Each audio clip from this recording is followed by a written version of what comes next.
Hello, my name is Marisol Randall, President-elect of Texas PTA and State Advocacy Chair.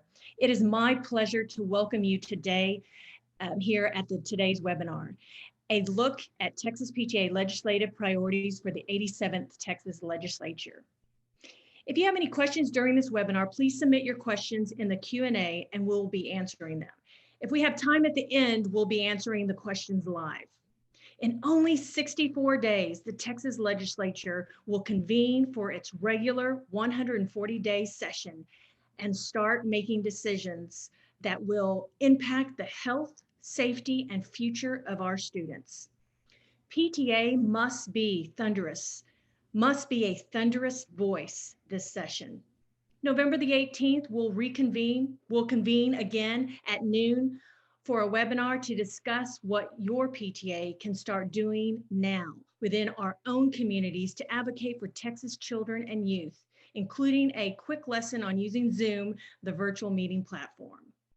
Now I'll hand it off to Ellen Arnold and Taylor Acock, Texas PTA's legislative consultant, to give us a preview of the coming session and a deeper dive into Texas PTA priorities for the session.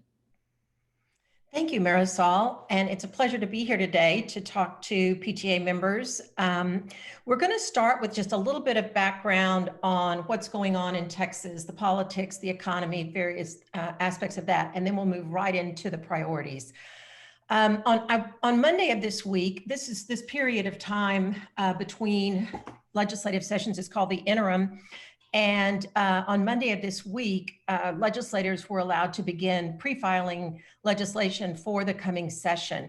We are busy reviewing the bills that have been filed this week. I'm kind of lost count of how many there are, but I'm guessing close to 800 or so this week. And we'll be tracking relevant bills for you. I wanted to speak a little bit about COVID-19. From the Houston Chronicle this week, some of you may have seen some pretty interesting statistics. Texas this week hit a milestone of 1 million cumulative cases since the start of the pandemic, recording more infections than any other state in the United States. If Texas were its own country, it would rank 10th in terms of the total number of cases of COVID-19, according to data from the Johns Hopkins University, placing it higher than European hotspots like Italy.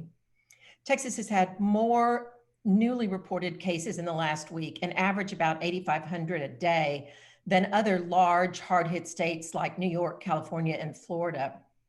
Right now, only Illinois has a higher 7-day average of new cases than Texas.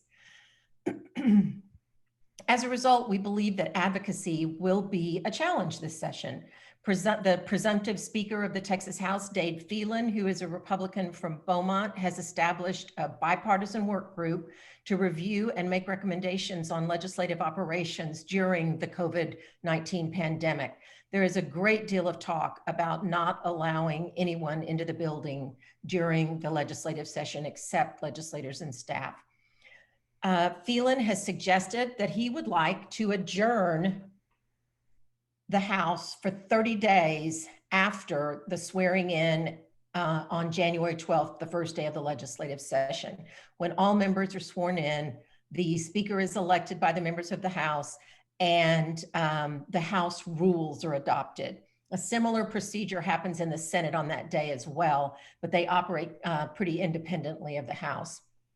And having said that, I'll just add that the Texas House and Senate do not appear to be in alignment on how to conduct a legislative session during a pandemic. So we'll be interested to follow that debate as we get closer and closer to January 12th.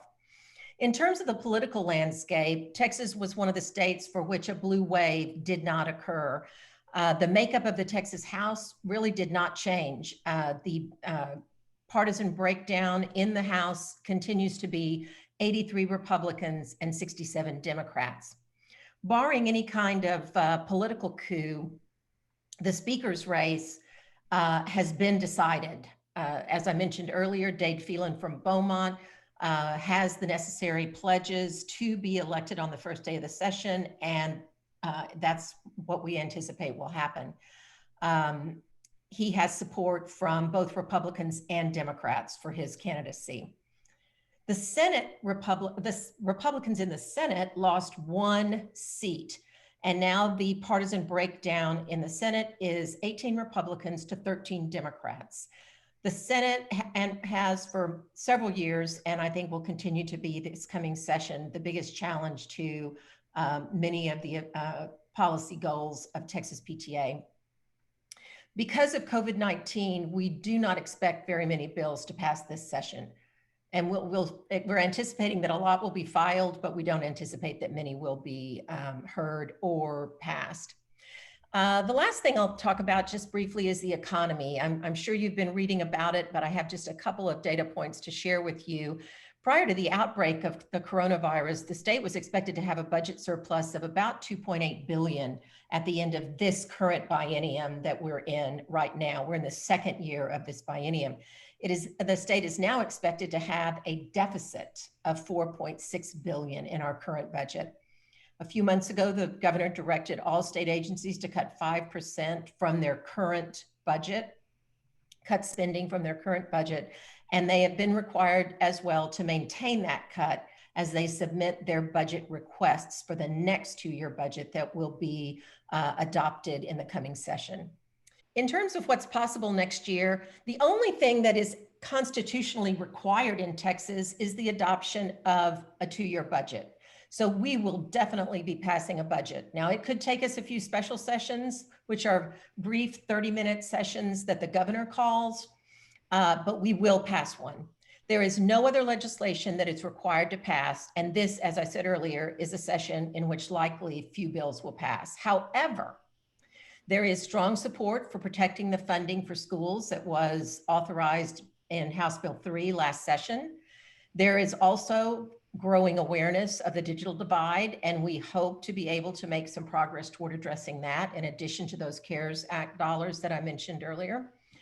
There will be an effort to rein in or limit the executive powers of the governor, who many members have felt overreached during the pandemic. We obviously don't have a position on that, but it is something that we're expecting to be debated in the next legislative session.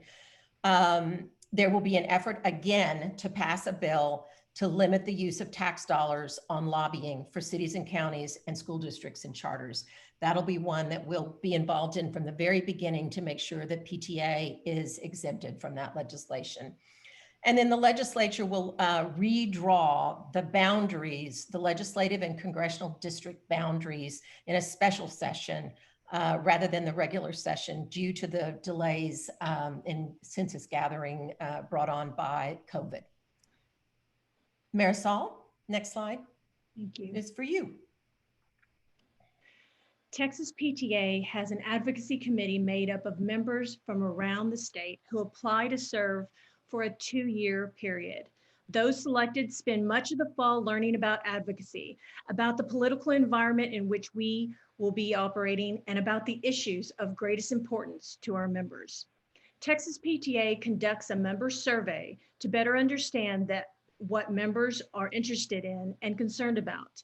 The advocacy committee uses results from that survey to develop a set of priorities for each session. The proposed priorities must be consistent with an existing Texas PTA position or resolution. Once approved by the advocacy committee, the board of directors consider them and gives its approval. And these priorities guide the work of advocacy leading up to and during the session. These are not the only issues that Texas PTA will advocate on. Bills on various subjects will be filed for which PTA has a position or resolution.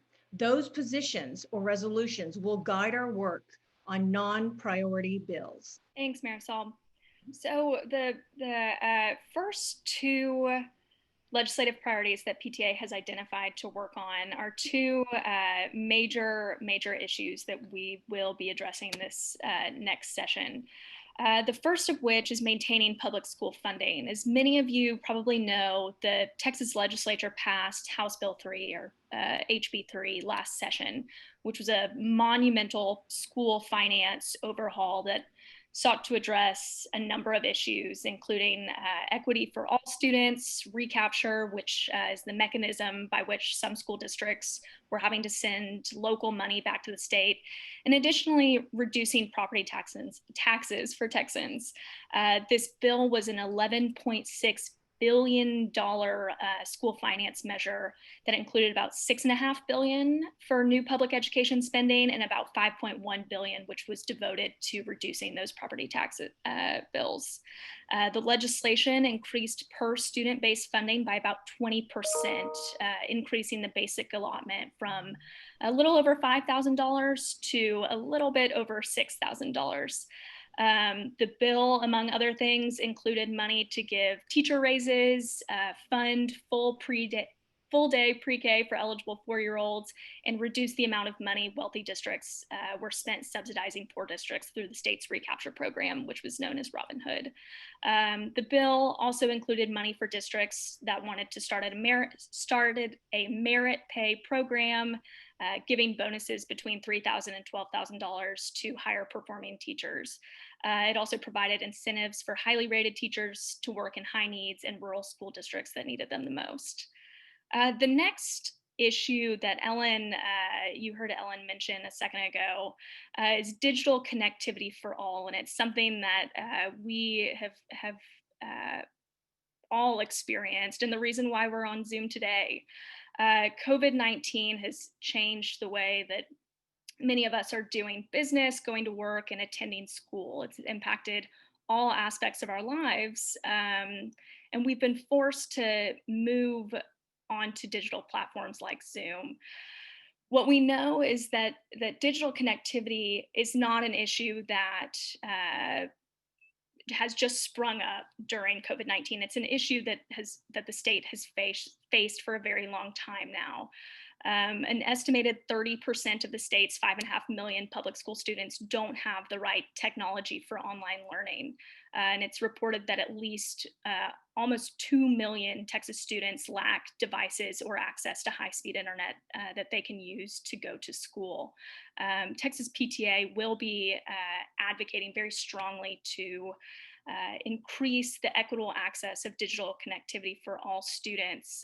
One more thing I'll add on that is that Texas PTA has become a founding member of what is called the Texas Digital Access Coalition that will be looking to address this issue as we move into the legislative session.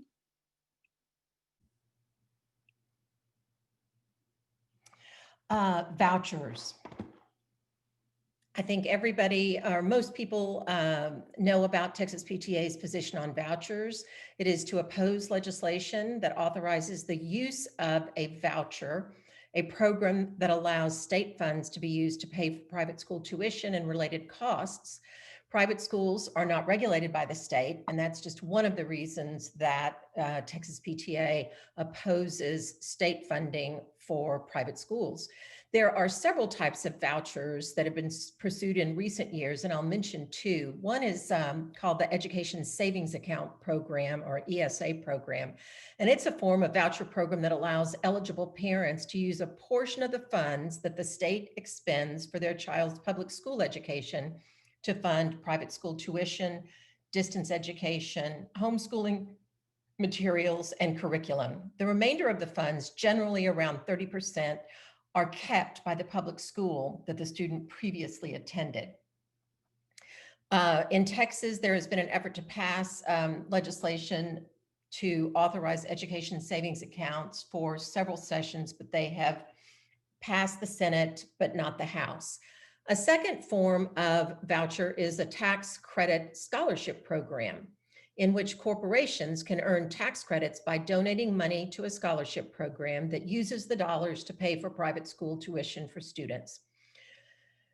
This type of legislation also has not yet passed in Texas, thanks in large part to the members of the Texas House who have opposed vouchers. We believe, however, that there will be a very strong push this session for vouchers in the wake of COVID-19. So the next thing that Texas PTA is going to be working on is special education. In 2018, the U.S. Department of Education found the state of Texas to be in violation of federal law.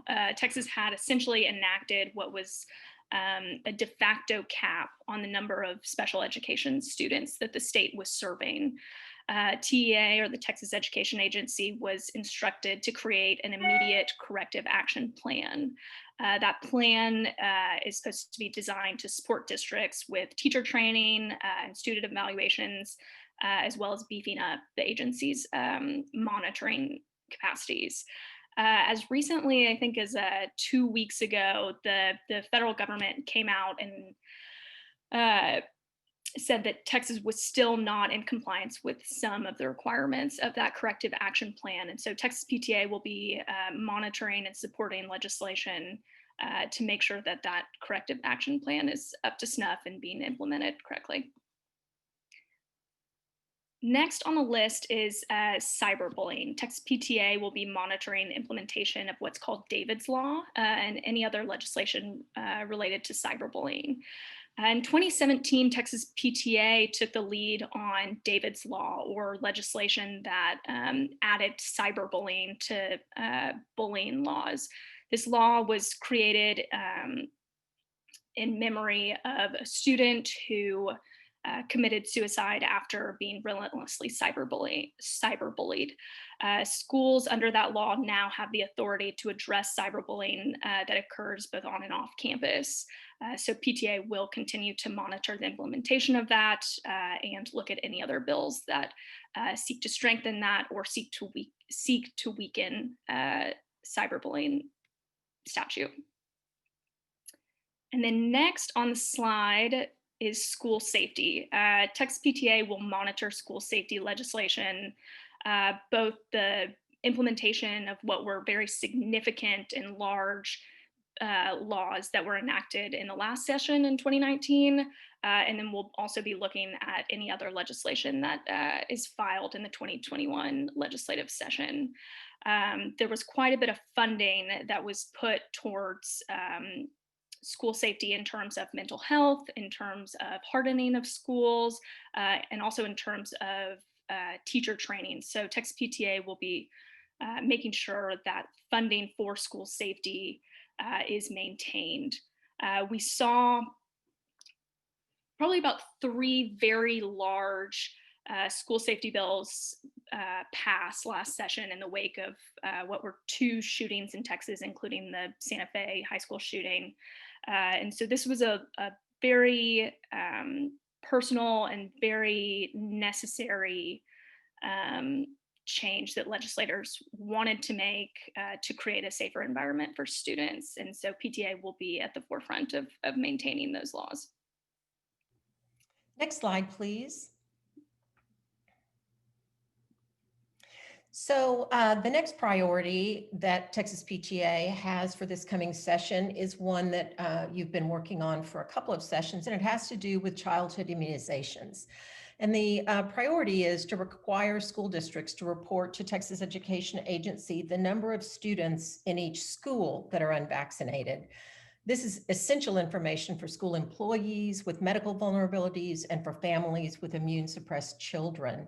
Since 2003, Texas has seen a more than 2,000% increase in failure of families to maintain the vaccinations for their children and in vaccine exemptions, sometimes called conscientious objections. In this year's Texas PTA member survey that Marisol talked about at the beginning of the webinar, when members were asked if they support allowing immunization data to be reported by campus rather than by the school district as a whole, which is the current law, so that families with a child who's immune suppressed or an employee who has a chronic illness can determine if their home campus is safe for their child or themselves. 92.7% of our members, your members, responded yes, and that is a 13.7% increase in support over the 2018 survey results. In that same survey, when members were asked if they'll continue their children's vaccinations to ensure their children remain safe from preventable infections such as measles and diphtheria, et cetera, and to protect others who are particularly vulnerable to infectious disease, 96.96% of members who responded answered yes. Texas PTA is a member of the Partnership for a Healthy Texas, and I want to talk about that just a little bit right now. So next on the slide is healthy lifestyles. Texas PTA is a member of the Partnership for a Healthy Texas, and it's a coalition whose mission is to address childhood obesity through education and policy. Every session, the coalition adopts several policy initiatives. And the Texas PTA Advocacy Committee identified 2 initiatives in particular as top priorities that PTA will actively support by the coalition this session. One is to support efforts to restore the required half credit of health curriculum as a high school graduation requirement. That requirement was removed probably around a decade ago. And then also to support legislation that ensures that SHACs, School Health Advisory Councils, are an integral part of the planning for school operations particularly during a pandemic, and for advancing school health and wellness policies. And the last priority on this slide is student mental health. The priority for Texas PTA this coming session will be to monitor the implementation of the mental health bills that were passed last session, making sure that they are properly implemented and properly funded. That includes programs and services designed to help keep students mentally strong and prepared to cope, as well as systems to identify students in need of intervention. We'll monitor mental health legislation that's filed this session as well. There have already been several bills pre-filed just this week. So I think this will be a very important, continue to be a very important concern. The next priority on our list is monitoring legislation impacting the A through F accountability system, which gives each campus and each school district and charter school an annual rating of A through F for performance on a number of indicators. Texas PTA will continue to urge lawmakers to amend the state's school accountability system so that it more broadly reviews school performance in evaluating schools and districts, and includes also a family engagement component. The next priority is state assessment. Texas PTA will advocate for a reduced emphasis on state mandated testing. We believe that there is a need for assessment of students in order to help guide instruction, to quantify student progress, and to identify learning problems. But Texas PTA supports appropriate student assessment that is not used in evaluating school performance. Before you leave that slide, Taylor, I wanted to just make one other comment, which is that we do want to make sure that PTA members who are participating in the webinar today know that Texas PTA did submit a request for a waiver of the state mandated assessments this year. But the federal Department of Education under Betsy DeVos said no to any waivers of state assessment requirements for this school year. So we have shifted to advocating for reduced emphasis. Thanks, Taylor. We all know about the health hazards of combustible tobacco, cigarettes, but we may not know as much about e-cigarettes or vaping devices. E-cigarettes or electronic cigarettes are devices that look very similar to traditional cigarettes. They generally consist of a one-piece unit that you use until it runs out and then you throw it away. Vaping devices, on the other hand, consist of a rechargeable battery that heats a small element that vaporizes the e-liquid in the device, and it has a refillable tank.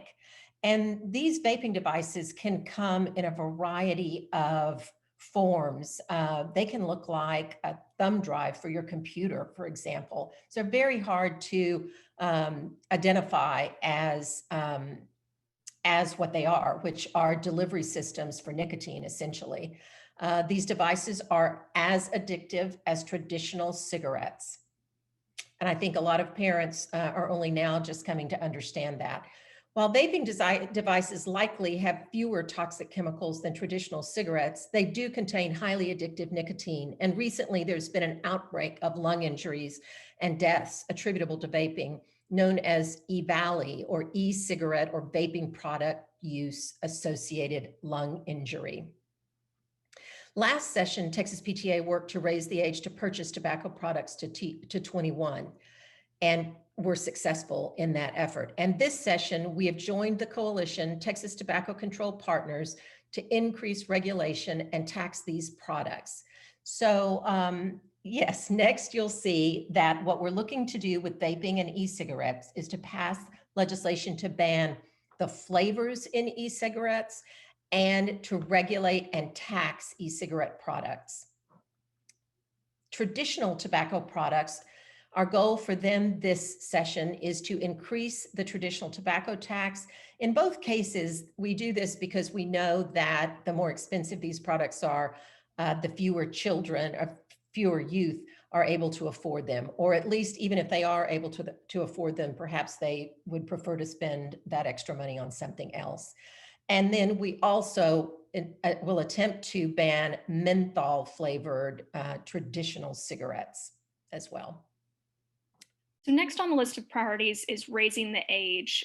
Texas PTA will support legislation to raise the age for mandatory prosecution as an adult from 17 years old to 18 years old, allowing non-violent offenders who are 17 years of age to be charged as a minor.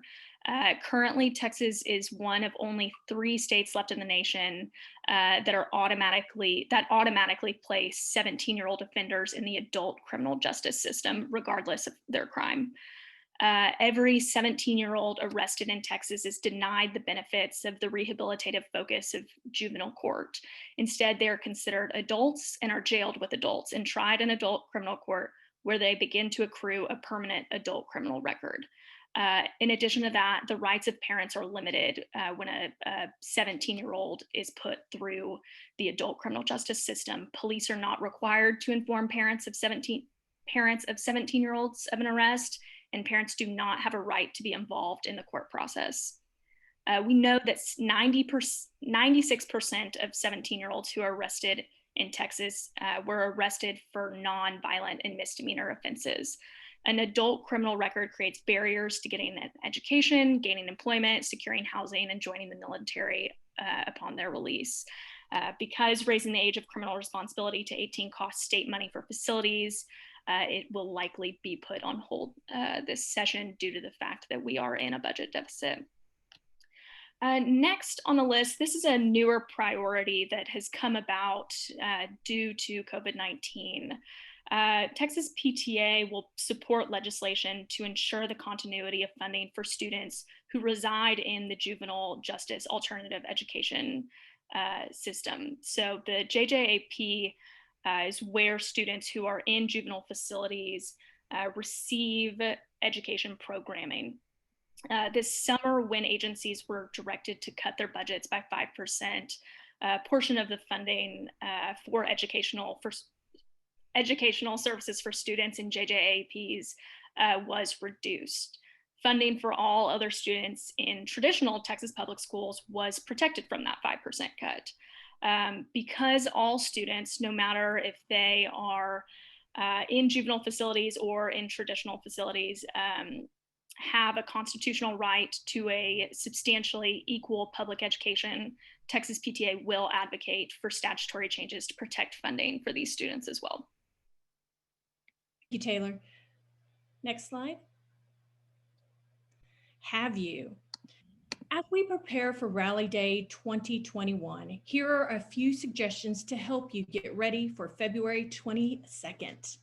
If you are an individual who wants to participate in Rally Day, some of these suggestions may not apply to you. We encourage you to find a few friends to join you on Rally Day. It's more fun when you have someone to rally with. Suggestions are: be sure you've shared Texas PTA priorities with members of your PTA. Get February 22nd on your school calendar. Start including information about Rally Day in every PTA communication. Does your principal send out an e-newsletter? Be sure you have information in the newsletter on a regular basis. Be sure your principal/superintendent knows about Rally Day and that your PTA will be participating. Depending on the status of COVID in February, you want to you may want to use a room on campus for a rally day watch party. The next suggestion is start recruiting people to attend. And of course, save the date for the next webinar, Rally Day Meeting with Legislators. It's next week, November the 18th at 12 p.m. Rally Day resources. Here are a few more ideas to help you stay abreast of everything we need to know to rally. Under the Dome is your source for all things advocacy. The Voice is another good source for information. Be sure you're signed up for both. Also, like PTA's Facebook page, then explore the advocacy page on the Texas PTA website. And then today's webinar will be posted early next week. So be sure to share it with your friends. Thank you all for attending today's webinar. Check out our website, www.txpta.org, in a day or two for a recording of today's webinar that you can share with your PTA to prepare for Rally Day Reimagined, February 22nd. Please note my contact information in the event if you have any questions are on the screen. And I'd like to thank Ellen Arnold and Taylor Acock for diving deeper into the Texas PTA priorities for the session. Our next webinar, like I said, is November the 18th at noon. We will reconvene to discuss what your PTA can be doing right now with your own community to advocate for Texas children and youth. So please remember, PTA must be a thunderous voice in this session. So we are at 37 after, and let's take some live questions, Ellen. Okay, thank you, Marisol. There are a couple of them that are in the chat box right now, and I'll just take them in order. It looks like Michael Nottingham is asking, why would raising the age for adult criminal responsibility from 17 to 18 cost more money?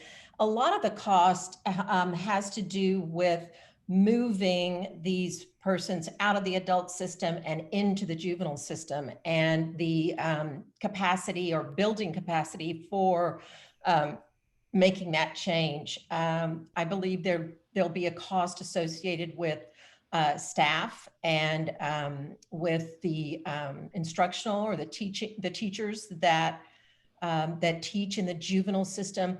The juvenile system is one that's focused on rehabilitation. The adult system is essentially a holding tank.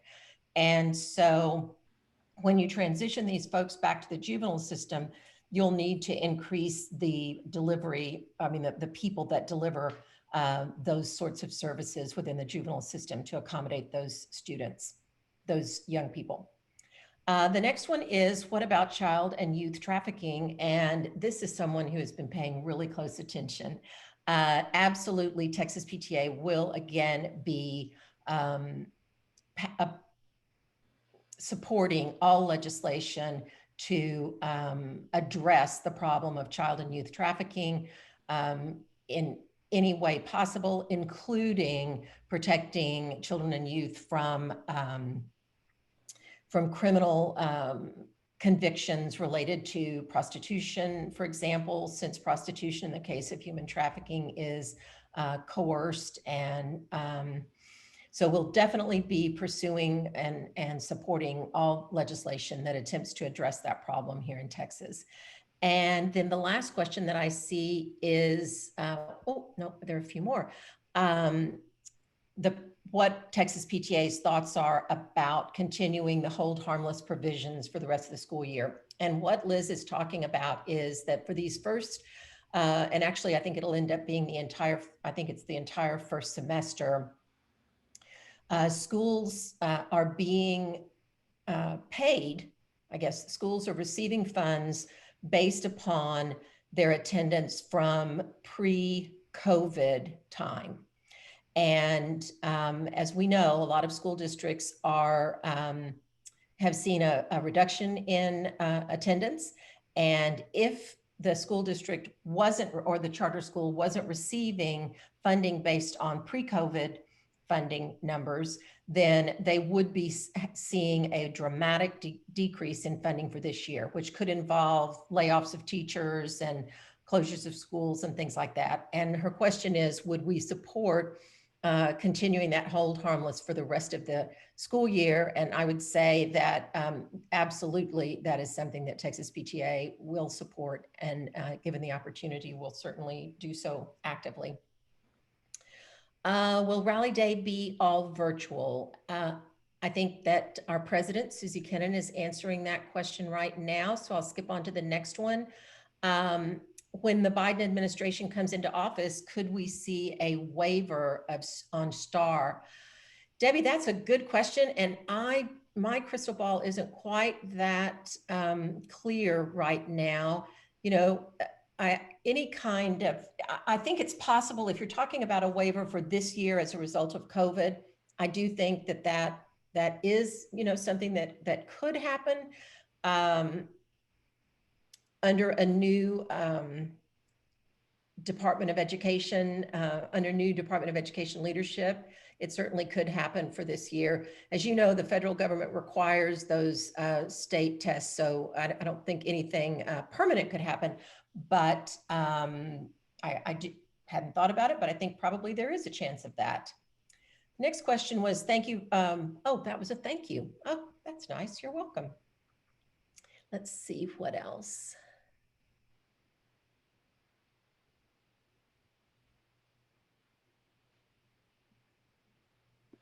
The last one, now more than ever, the use of social media and online access is at an all-time high. Use or access of pornography, what can we do to address this issue? I noticed, and I'm not able to fully answer that question. I'm not as familiar with what kinds of programming Texas PTA is offering, although I do know that during the virtual launch conference a few months ago, there were sessions on designed to educate parents about the dangers of pornography, how prevalent it is online, what the consequences of long-term viewing of pornography can be to brain development. So I know that PTA is educating parents about that, and I'm not aware of other things that PTA might be doing. Susie, the president, or Marisol, the president-elect, may have more information on that. I'll pass it to Susie. Susie? Hi there. We are actually working on revamping all of our parent education programs. And so we're actually having a couple that should come out shortly from the AG's office. And so we're nailing down what those topics are going to be right now. And we're hoping that one of them will be at least around sex trafficking and some of the things that go with that. But I will make sure that this is on the program committee's list to look at. Thank you so much, Alicia, for recommending it. Two more questions. One from Shelby. As we move into the session, are there legislative rock stars like Representative Tallarico or other legislators that we can thank for their bills and so forth? We absolutely can do that. And in fact, at the end of every session, Texas PTA identifies what they call, what is the title of it, Taylor? Is it Hall of Honor or Legislative Hall of Honor, I think. And in any given interim, Texas PTA will recognize 12 to 15 members of the legislature, and generally there's a legislator or legislative advocate of the year who receives special recognition at launch. So that will definitely be happening. Keep an eye on the Senate and House Education Committees this session if you're able to watch those online, and let us know who you see emerging as a leader. The next question has to do with dyslexia. How do we make recommendations for legislative priorities? I'm seeing major concerns with access to high quality dyslexia requirements since it isn't covered under IDEA.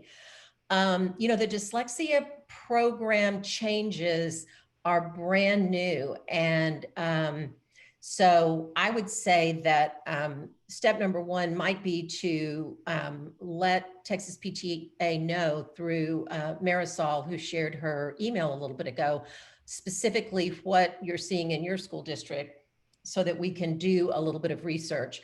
Often when a bill passes, particularly one as big as HB3, there are so many moving parts, and often there is cleanup, what we call cleanup legislation, that's required in the next session to fix unintended consequences or to make certain aspects of the new law work better for more students.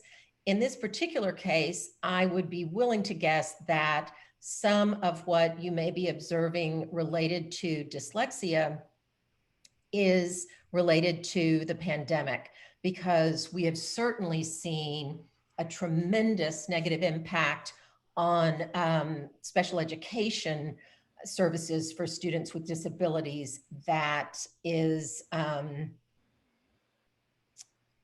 of great concern, I think, to parents, to administrators, to Texas PTA, to the Texas Education Agency. And so I would say that it's probable that that's what you're seeing, is that there have been so many adjustments that have had to be made because we haven't been able to have much face-to-face instruction for several months. How do we get call-in information for the November 18th webinar? Texas PTA will be putting out another email with information to register. And I believe it was also in Under the Dome that came out a few days ago.